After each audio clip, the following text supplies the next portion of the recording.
Aujourd'hui, il y a des intellectuels frélatés entre griffes qui ne sont pas d'accord avec notre marche, mais ils ne sont pas d'accord parce que ça touche à leur intérêt. Ce n'est pas parce que ça touche à l'intérêt de la nation. Les masses populaires en sont fiers.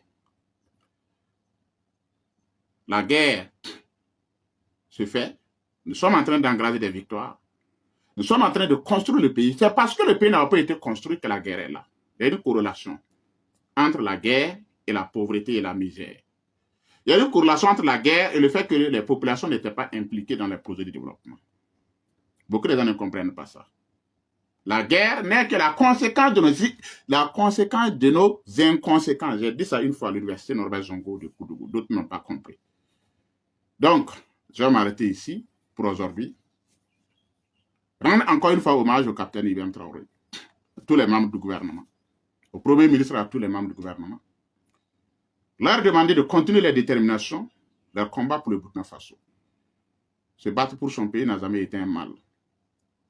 Personne ne va regretter d'être battu. Personne ne va regretter ce qu'il a fait pour son pays. On ne regrette pas le bien qu'on a fait pour son pays. Jamais de la vie. Nous sommes dans une période difficile. Nous devons rester déterminés, debout, soudés. Nous devons surtout combattre nos ennemis. Et je le dis toujours, un ennemi en période de guerre est à combattre. On ne s'amuse pas avec un ennemi en période de guerre. Nous devons être intraitables envers nos ennemis, ceux qui ne veulent pas le bien du Burkina Faso. Nous devons quitter les sentiments et nous éloigner du pardon. Le pardon est religieux. Israël et l'Iran sont en train de faire la guerre. Nous ne sommes pas plus religieux que ces deux pays-là. Jésus est né en Israël. L'Iran est proche de l'Arabie Saoudite. Mohamed est né là-bas. Nous ne sommes pas plus religieux qu'eux. Eux, ils font la guerre pour leur survie. Nous ne sommes pas dans le pardon. L'Iran pouvait pardonner, Israël pouvait pardonner. Aucun pays ne pardonne. Comprenons le monde. Seule notre volonté de nous défendre va garantir notre survie. Nous devons rester exigeants, méthodiques, rationnels dans notre combat pour la souveraineté. Pour que demain nos enfants et nos petits-enfants puissent dire ils se sont battus.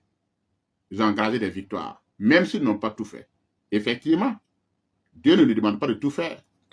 Après nous, il y aura d'autres générations. Nous sommes en train de tracer, avec le capitaine Ibrahim Traoré, les voies inaliénables de la souveraineté pour le Burkina Faso et du développement. Nous avons, avec le capitaine Ibrahim Traoré, de grandes ambitions pour cette nation. Nous voulons en faire, dans 10 ou 15 ans, une nation forte. Forte sur le plan militaire, forte sur le plan économique, forte sur le plan politique. Nous voulons que dans 10 ans, toutes les routes soient goudronnées au Burkina Faso. Dans toutes les communes, dans toutes les villes. Tous les chefs-lieux de communes, de provinces, soient reliés par du bitume. Pour que les producteurs de mangue dans la Léraba